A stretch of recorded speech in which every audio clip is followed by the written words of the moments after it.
Assalamualaikum warahmatullahi wabarakatuh. Innal hamdalillah nahmaduhu wa nasta'inuhu wa nastaghfiruh wa na'udzu billahi min shururi anfusina wa sayyiati a'malina. Man yahdihillahu fala mudilla lahu wa man yudlil fala hadiya lahu.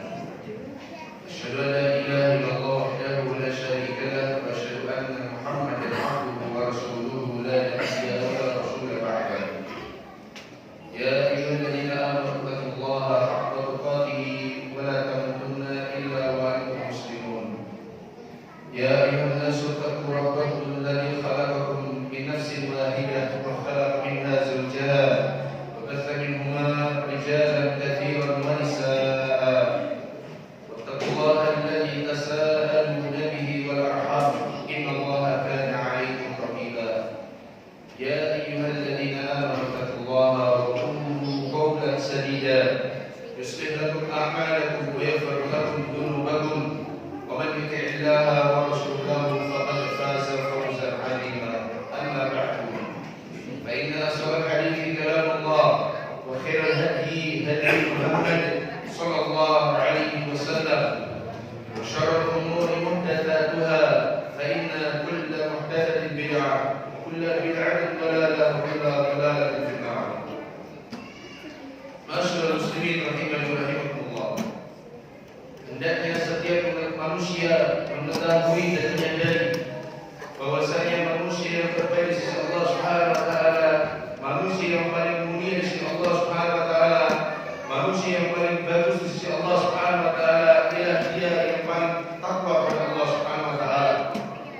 Takwa sebagaimana dijelaskan oleh Talib bin Habib rahimahullah taala, yang dimana dia mengatakan ta'mala bi ta'atillah ala nurin min Allah tarju thawab Allah, yaitu Allah mengajarkan atau Allah mengerjakan ketaatan kepada Allah Subhanahu wa taala di atas ilmu dari Allah Subhanahu wa taala dan engkau mengharap pahala dari Allah Subhanahu wa taala.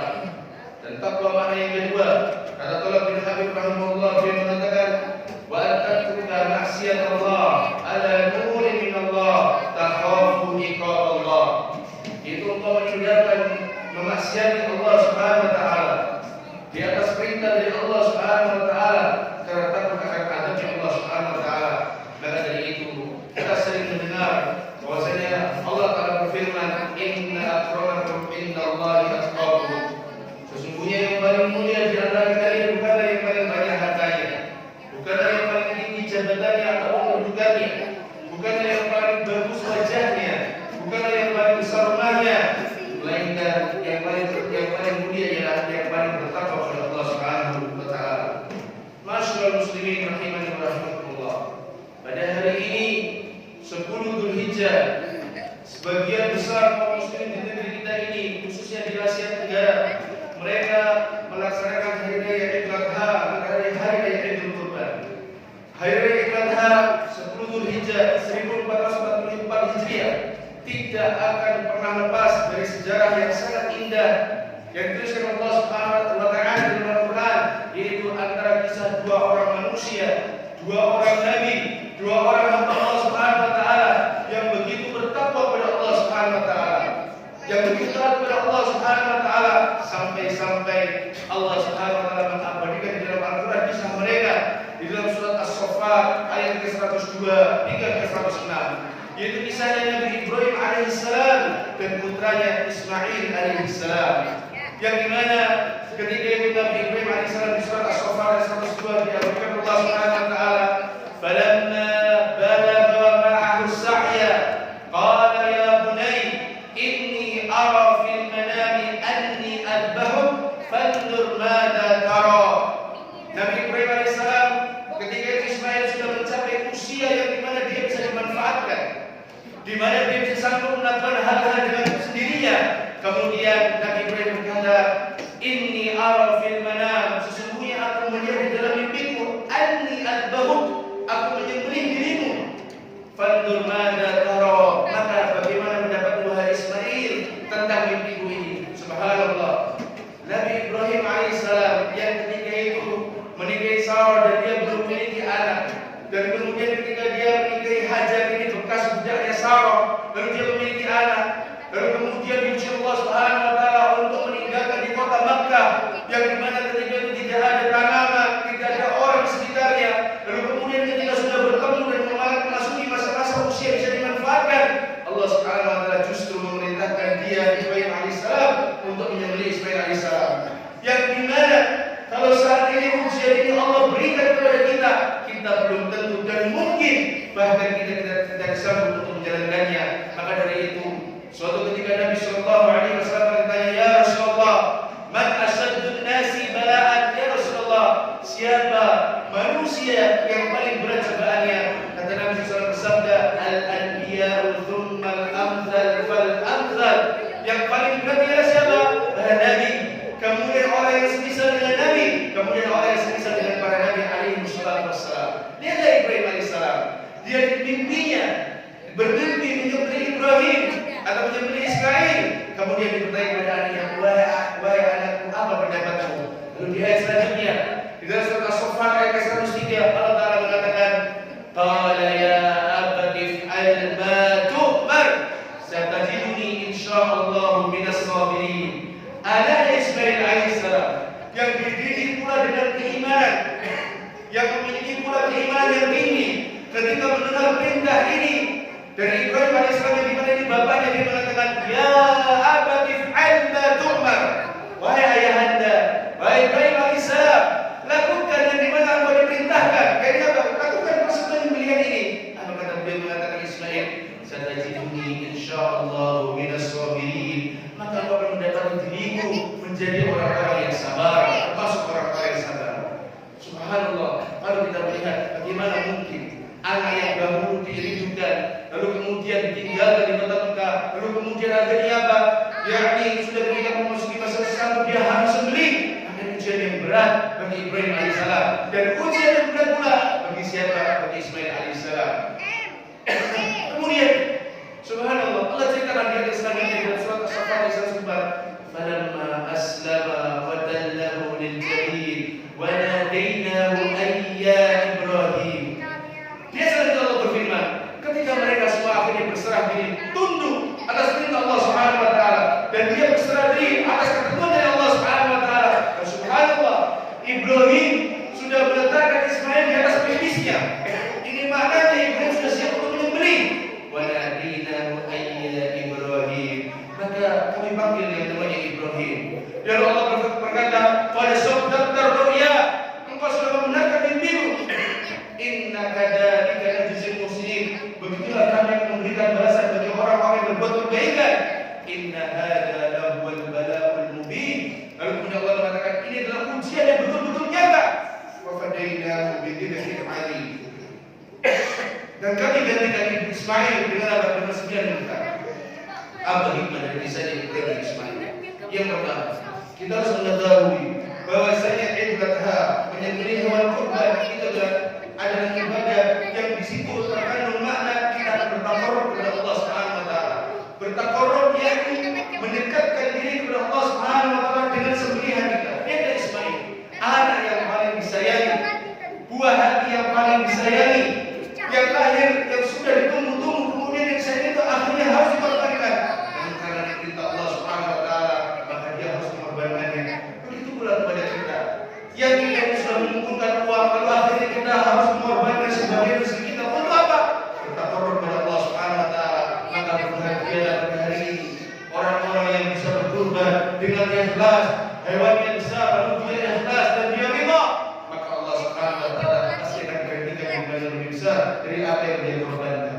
Dan ketahuilah masyarakat muslimin, karena ini bentuk takarrub kita kepada Allah Subhanahu wa taala, maka hewan kurbannya itu harus memenuhi syarat sebagaimana disabdakan Nabi Sallallahu Alaihi Wasallam. Di antaranya dari sisi umur, bahwasanya kalau seandainya sapi itu tidak kurang dari 2 tahun, kalau seandainya kambing itu tidak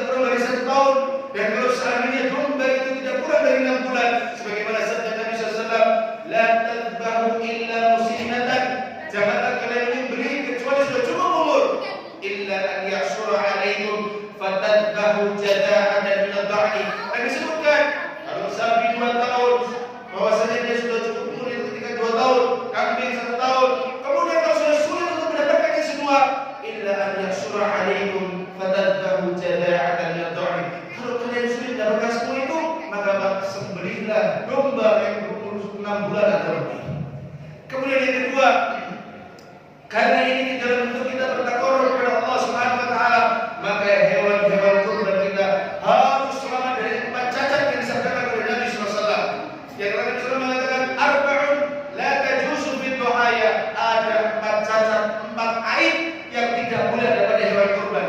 Yang pertama, al-awra'ul bayyin auruha, yaitu hewan dari sapi, kambing, domba yang buta sebelah atau jelas-jelas buta, maka tidak boleh disembelih. Kemudian yang kedua yaitu apa? Wal arja'ul bayyin wal arja'ul bayyin daruha, yang pincang tidak boleh disembelih. Wal maridatul bayyin auruha. Yang ketiga itu apa? Hewan yang sudah jelas tidak boleh disembelih. Dan yang keempat, wal kasiratul lati la tulki, yaitu hewan yang kurus sehingga dia akhirnya dia memiliki sumsum di dalam dagingnya. Tidakkah kita menyadari bahwa begitu banyak Allah berikan rezeki kepada kita? Apakah kita tega? Apakah kita ini pelit kepada Allah Subhanahu wa taala? Sedangkan Allah Subhanahu wa taala kepada kita begitu banyak memberikan nikmat. Lalu yang kedua, di dalam ibadah kurban mengandung hikmah, yaitu apa? Hendaknya kita memperbanyak rasa syukur kepada Allah Subhanahu wa taala. Karena Allah Subhanahu wa taala telah memberikan kepada kita nikmat yang begitu banyak. Kita bisa memiliki rumah, bisa memiliki sepeda motor, bisa memiliki anak, bisa bersekolah, bisa belajar, bisa memiliki keamanan. Itu nikmat yang sangat besar. Bisa memiliki kesehatan. Maka karena nikmat yang begitu banyak Allah berikan kepada kita, hendaknya kita bersyukur kepada Allah Subhanahu wa taala. Dengan apa? Dengan berkurban. Sebagaimana firman Allah Subhanahu wa taala dalam surat Al-Kautsar, "Inna a'tainakal kautsar." Wahai manusia, sesungguhnya kami telah memberikan kepada kalian nikmat yang begitu banyak. Fasholli li rabbika, maka tegakkanlah salat untuk Rabbmu, wanhar, dan berkurbanlah. Maka dari itu, semakin kita bersyukur kepada Allah Subhanahu wa taala, sesungguhnya nikmat kita akan semakin banyak. Bukan kata Allah berfirman, "La in syakartum la azidannakum wa la in kafartum inna 'adzabi lasyadid." Kalau seandainya kalian bersyukur, maka akan bertambah nikmat ini. Tapi kalau kalian sebaliknya, semakin kaya semakin kufur, semakin kaya semakin bakhil, semakin kaya semakin tidak mau bersedekah, maka adabnya Allah Subhanahu wa taala begitu pedih. Kemudian yang ketiga, masyaallah muslimin, yang terakhir ialah hikmah besar dari kita berkurban ialah kita akan menjadi orang yang akan dididik menjadi orang yang gemar bersedekah. Bayangkan hewan yang kita beli dengan harga yang mahal misalkan, lalu kemudian kita bagi-bagi dan kita mungkin hayawakan sepertiganya, maka ini kita diajarkan untuk bersedekah kepada Allah Subhanahu wa taala. Dan yang namanya sedekah itu tidak akan pernah mengurangi harta. Konsep yang keliru bahwasanya apa? Ketika kita bersedekah itu apa? Harta kita berkurang, tidak. Dan Nabi SAW sebutkan, "Ma naqasat shadaqatun min malin." Yang namanya sedekah itu tidak akan mengurangi harta. Dan bukan berarti kalau seandainya kita membeli hewan 35 juta lalu diganti dengan 700 kali lipat, maknanya kita mendapatkan uang sekian. Tidak. Kenikmatan itu tidak hanya diukur dengan uang. Memiliki anak yang soleh itu adalah kenikmatan. Memiliki kesehatan di usia senja itu adalah kenikmatan. Memiliki istri yang taat itu adalah kenikmatan. Memiliki rumah yang bagus itu adalah kenikmatan. Kemudian memiliki hati yang senantiasa qanaah itu adalah kenikmatan. Maka jangan sekali-kali kita membandingkan kenikmatan itu dengan masalah materi dan dunia. Maka ikhwan fillah, azza wa jalla, kenikmatan Allah Subhanahu wa taala lebih banyak. Hendaknya manusia mempergunakan nikmat-nikmat Allah dalam rangka ketaatan kepada Allah Subhanahu wa taala. Ketahuilah, Allah Taala pernah berfirman dalam Al-Qur'an bahwasanya kita akan ditanya tentang seluruh nikmat. Allah berfirman, "Tsumma la tus'alunna yawma idzin 'anil na'im." Pada hari di mana nanti kalian akan ditanya oleh Allah Subhanahu wa taala atas nikmat-nikmat yang sudah diberikan. Maka ikhwan fillah, azza wa jalla, dalam rangka hari hari ini, dalam rangka hari raya 10 Dzulhijjah 1444 Hijriah, hendaknya kita menjadi orang yang bersyukur, menjadi orang yang gemar bersedekah, menjadi orang yang semakin dekat dengan Allah Subhanahu wa taala. Pergunakan nikmat-nikmat ini dalam rangka ketaatan kepada Allah Subhanahu wa taala. Jangan sampai nikmat yang sudah Allah berikan justru menjadi adab bagi diri kita. kita. Kita berdoa kepada Allah Subhanahu wa taala agar Allah senantiasa meningkatkan ketakwaan kita, agar Allah Subhanahu wa taala memberikan keamanan kepada negeri ini, dan agar Allah Subhanahu wa taala menjadikan kita orang-orang yang saleh. Innallaha wa malaikatahu yusholluna 'alan nabi ya ayyuhalladzina amanu shallu 'alaihi wa sallimu taslima. Ya hayyu ya qayyum bi rahmatika astaghith. Allahumma shalli 'ala Muhammad wa 'ala ali Muhammad. Allahumma ighfir للمؤمنين والمؤمنات والمسلمين والمسلمات الأحياء منهم والأموات إنك سميع قريب مجيب الدعوات يا قاضي الحاجات. اللهم إنا نسألك الهدى والتقى والعفاف والغنى. اللهم إنا نسألك علما نافعا ورزقا طيبا وعملا متقبلا. اللهم أصلح ولاة أمورنا. اللهم أصلح ولاة أمورنا. اللهم أصلح ولاة أمورنا. ربنا ظلمنا أنفسنا وإن لم تغفر لنا وترحمنا لنكونن من الخاسرين. ربنا هب لنا من أزواجنا وذرياتنا قرة أعين واجعلنا للمتقين إماما.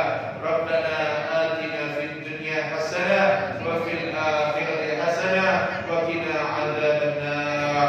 وصلى الله على نبينا محمد وعلى آله وصحبه وسلم. سبحانك اللهم وبحمدك أشهد أن لا إله إلا أنت أستغفرك وأتوب إليك. السلام عليكم ورحمة الله وبركاته.